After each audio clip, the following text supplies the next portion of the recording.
Kembali lagi di Cerita Cinta Channel. Jangan lupa like, comment, and subscribe ya. Terima kasih. Caroline sama sekali tidak terlihat sedih atau kecewa saat menaiki pelaminan yang seharusnya menjadi miliknya.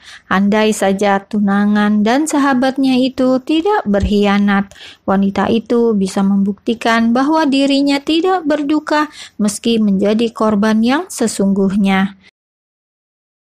Ibu Romi justru menangis saat Caroline naik ke pelaminan. Wanita itu menyambut mantan calon menantunya itu dengan tangis kesedihan. Ya, bukan Caroline yang merasa kehilangan mereka, tapi merekalah yang merasa paling kehilangan Caroline. Selamat ya kalian, sebentar lagi hidup kalian akan sempurna dengan kehadiran anak kalian. Kabari aku ya kalau anak kalian sudah lahir. Wanita itu hanya menyalami Sandra dan Romi tanpa memberi pelukan selayaknya sahabat baik. Caroline tidak membenci Sandra dan Romi, tapi baginya keduanya tetaplah pengkhianat yang sudah tidak layak dijadikan sahabat. Sandra mengucapkan terima kasih dan mendoakan Caroline agar dapat jodoh yang lebih baik. Namun wanita itu dengan tegas mengatakan bahwa jodohnya memang akan yang terbaik karena Romi bukanlah orang baik sehingga mereka tidak berjodoh.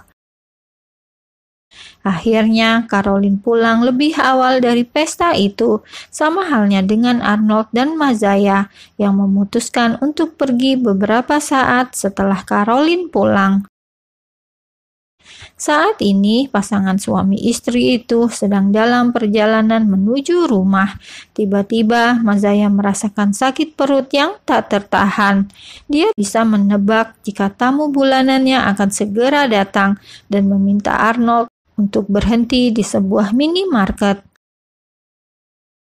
"Mau aku temani?" tawar Arnold saat membantu Mazaya melepaskan sabuk pengaman mobil. Wanita itu menggeleng pelan dan tersenyum sebelum akhirnya membalas, "Aku sendiri aja, cuma beli pembalut kok, Ar." Arnold mengangguk dan membiarkan istrinya keluar dari mobil sendirian, namun dia masih saja sangat aneh dengan panggilan Mazaya yang sekarang sudah berubah padanya.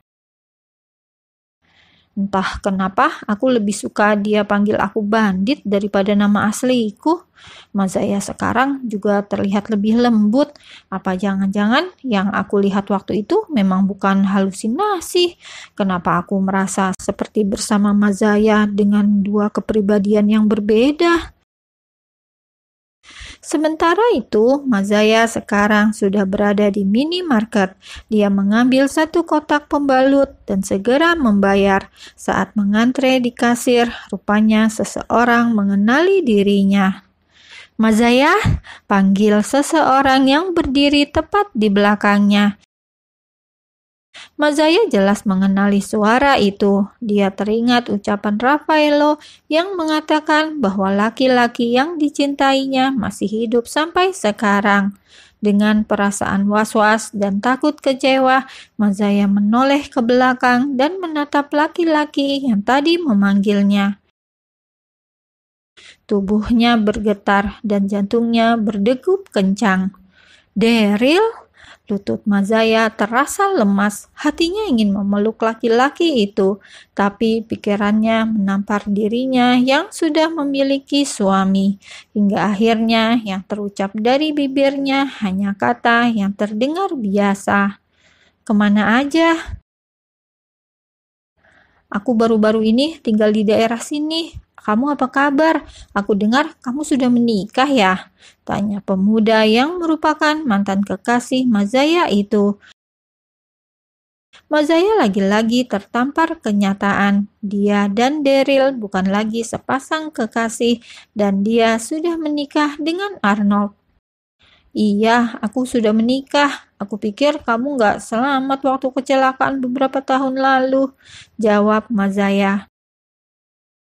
Saat Mazaya masih fokus dengan Daryl, Arnold menyusul istrinya itu ke dalam minimarket. Dia melihat Mazaya yang tampak canggung. saat berbicara dengan laki-laki lain. Kenapa saat melihat Mazaya dengan laki-laki lain, rasanya aku tidak marah? Apa situasi ini berbeda saat dulu Mazaya kabur pagi-pagi demi bertemu seorang pemuda di rumah sakit? Arnold masih bingung dengan pikirannya sendiri, sedangkan Mazaya sudah menyadari kehadirannya. Wanita itu tak ingin membuat suaminya salah paham. Kamu butuh sesuatu? Tanya Mazaya yang membuat Daryl ikut menoleh ke arah pintu.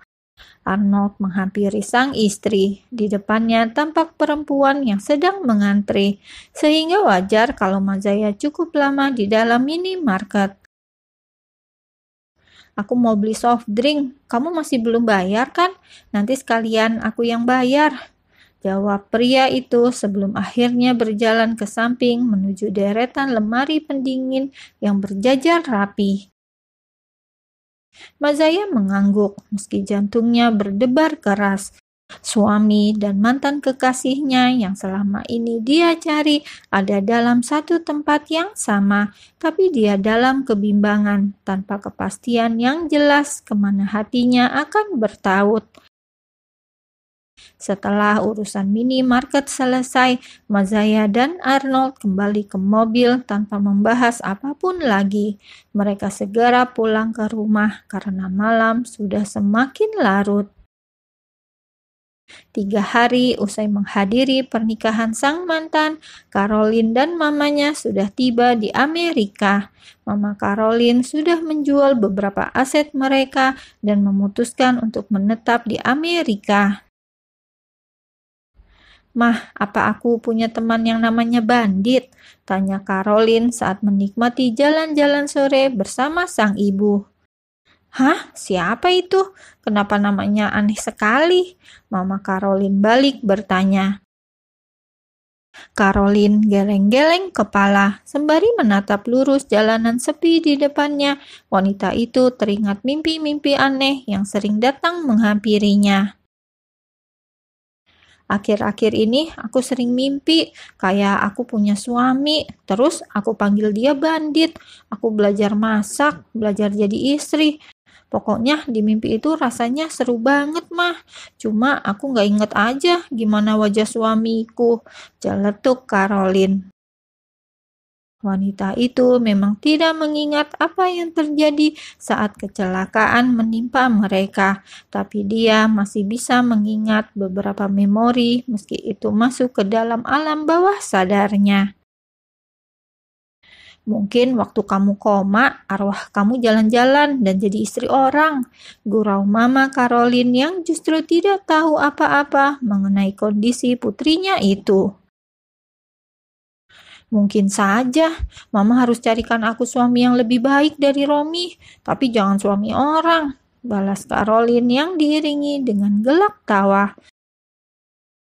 Kedua wanita itu menghabiskan sore hari di kota yang begitu tenang untuk mereka.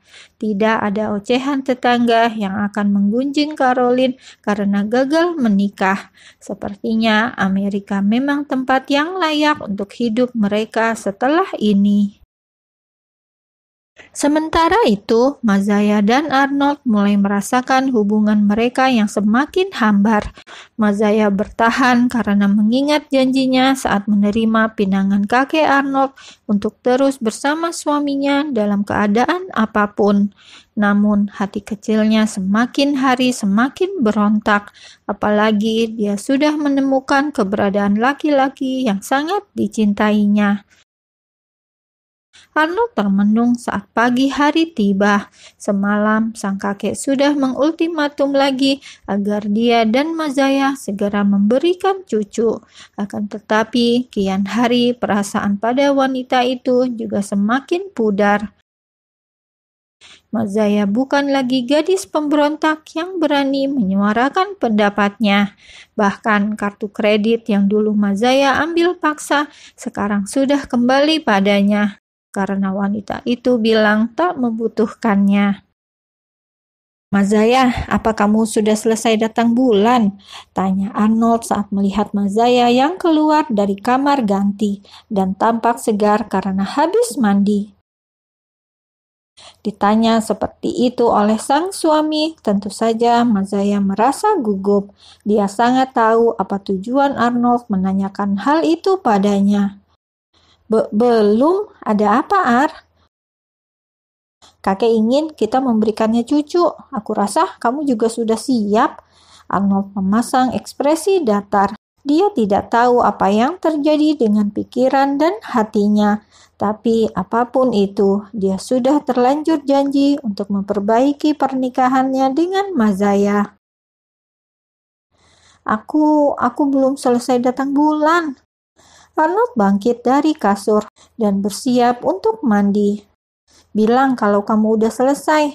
Aku nggak tahu kenapa, tapi aku merasa hubungan kita semakin asing. Kamu banyak berubah dan kembali kayak dulu lagi. Padahal aku lebih suka kamu yang setelah kecelakaan. Tapi aku nggak bisa maksa kamu kalau memang ini karakter asli kamu.